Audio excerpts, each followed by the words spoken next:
The phrase Green New Deal is on a lot of lips today. It was invented by the Green Party years ago, but it has received major national attention now since a member of Congress, Alexandria Ocasio-Cortez, has taken it up as a battle cry.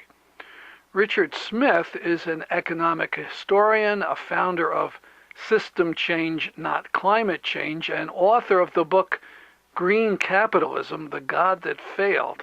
He wrote an article on newpolitics.org called An Eco-Socialist Path to Limiting Global Climate Temperature Rise to 1.5%. And I thought it was excellent, and so we're going to talk about it today. Good afternoon. Good afternoon. How are you, Stan? Good. Thank you for inviting me. So you say we're in a climate emergency and call for a drastic action to stop global temperature rise. What's the emergency? As was reported a few days ago, with the world, the emissions increase has gone up in 2018, is on course to grow by 2% this year instead of falling.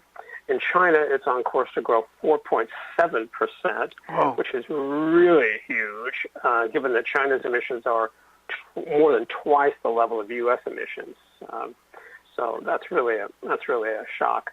And the IPCC special report in October, stated in no uncertain terms that we must immediately suppress fossil. We have to take steps to immediately suppress fossil fuel production and consumption. And they proposed that they usually don't get into the economics of this, but in this case they did. They proposed that what government should do is ramp up carbon taxes to very steep levels, to as much as $135 a ton, or even $5,500 a ton, or even more. So that prompted me to write this article, because this seems to me like this is, as we've just seen in the case of Washington State, which vetoed, failed to pass a carbon tax, and in France, where a carbon tax provoked riots. Strikes me as a very wrong-headed way to go about the problem. Well, why is that a problem? I mean, you get a guy like James Hansen, the great climate scientist. Right. He says we could gradually increase carbon taxes, give all the money raised back to the people, and that would get the economy out of carbon in a hurry. But you say this is a fantasy. Why? Well, there are lots of reasons why. There are lots of problems with the carbon tax. First of all, it's a flat tax, so it just hurts. It hits poor people worse than rich people. They can still drive their big cars and say that they don't care if they pay an extra 15 cents a gallon for gasoline. But that's not the worst of the problems. The problems are that look, with a carbon tax, if it's too low, it doesn't affect the change you want to make. It doesn't force people to change. On the other hand, if it's high enough to force changes, then people balk, and there are protests, and they vote down bills for that, or they riot and that sort of thing. So the IPCC proposed a sharp tax on the order of $135 a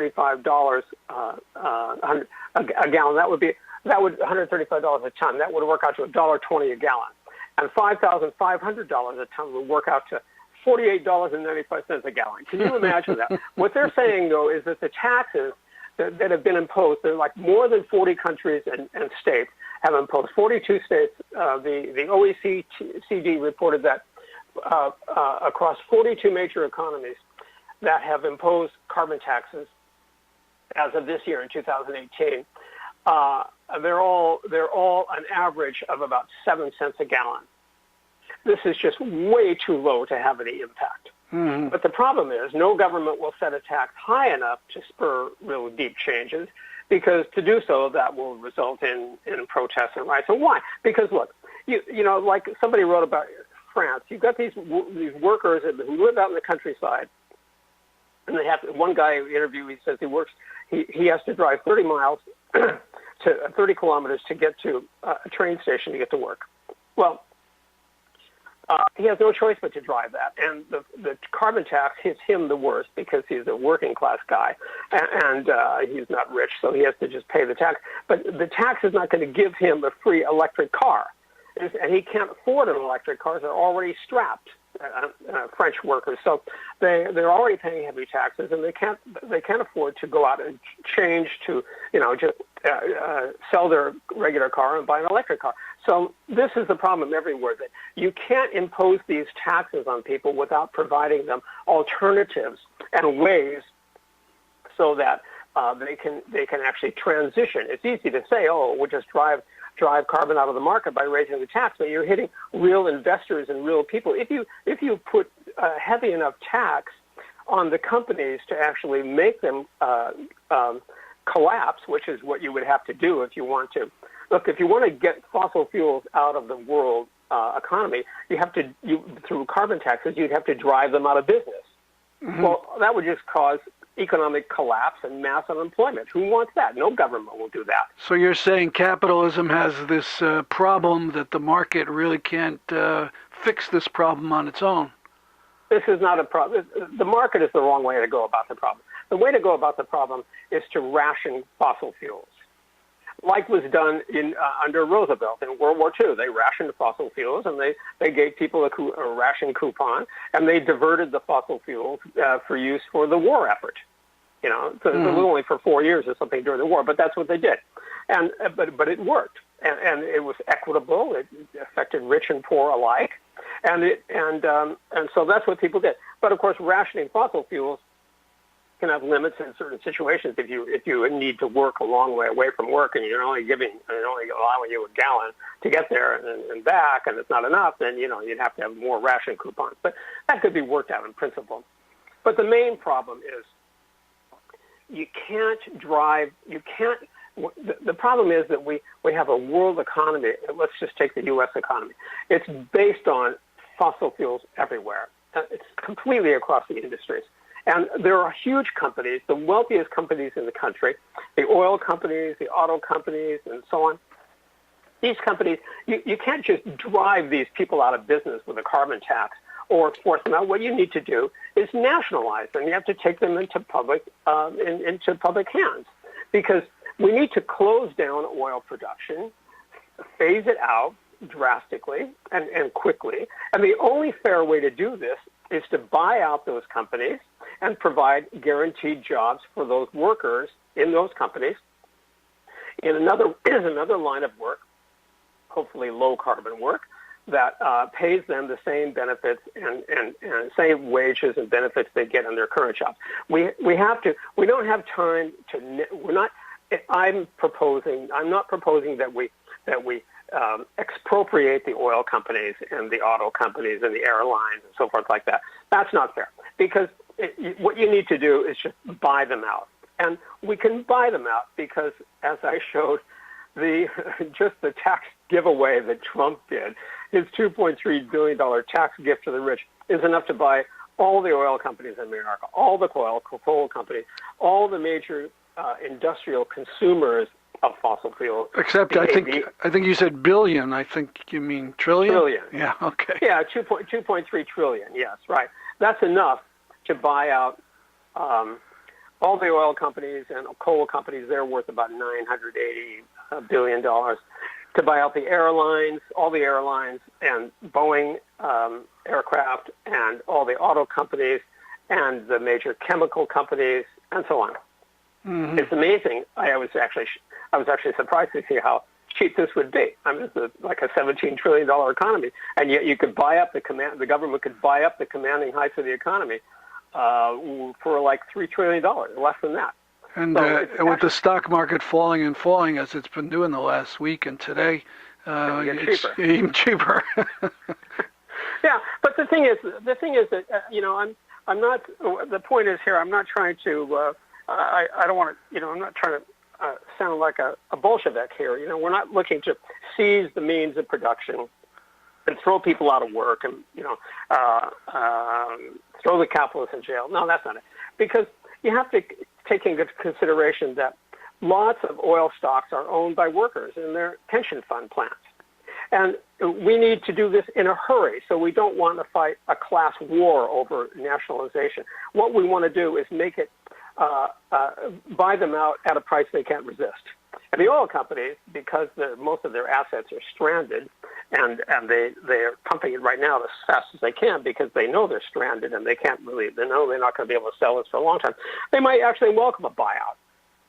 Anyway, that's neither here nor there. But the point is that we have to have a strategy for suppressing fossil fuels that is not based on carbon taxes and cap and trade and those kind of punitive things. And as far as I can see, the only practical alternative for this is to buy out these companies, have the government buy them out, and they can pay for it by rescinding these tax giveaways to the rich, and create a massive WPA-type jobs program to reemploy all the workers in those industries, in other industries, things that we do need, like renewable energy, all kinds of things,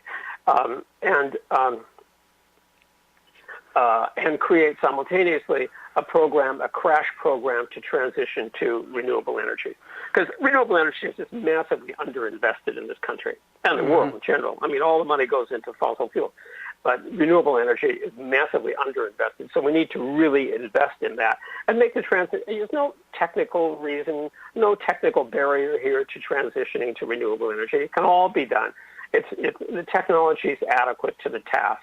We just need the money to do it and the will, because people have to be willing to say, okay, so we're going to cashier this oil-based industry. That means we're going to have to give up driving humongous gas hog SUVs and gigantic Suburbans and all this kind of stuff that you see. I live in New York, and the streets are filled with these humongous trucks and cars people are driving around. It's so crazy. I don't know why they do this.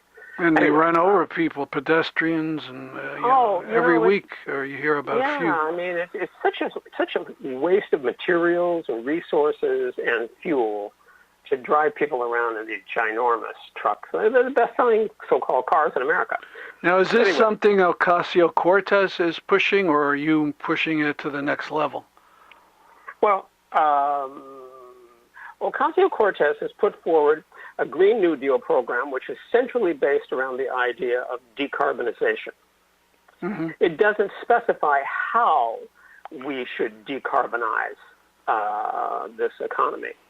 And no one has come up with a way to do it except the IPCC's proposal for carbon taxes. And by the way, you mentioned James Hansen.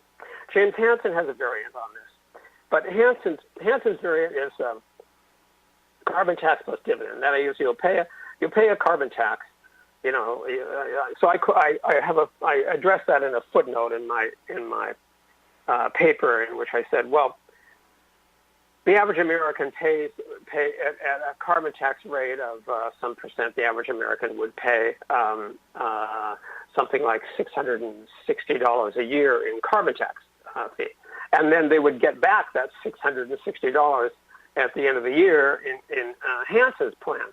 But the problem with that is that they could just as easily go spend that $600 on a round trip flight to Cancun, or a new flat-screen TV, which produces a lot of CO2 emissions to produce. In other words, there's nothing to prevent people from spending that money on other goods and services which would produce just as much carbon as what they saved on their carbon tax. In fact, if they took the jet to Cancun, it's $298 round trip from New York, so they could take 2 tickets for what they saved, a family. And so they would create more carbon in result from taking that little vacation with the money they saved on their carbon tax than if they'd just driven their car. Yeah.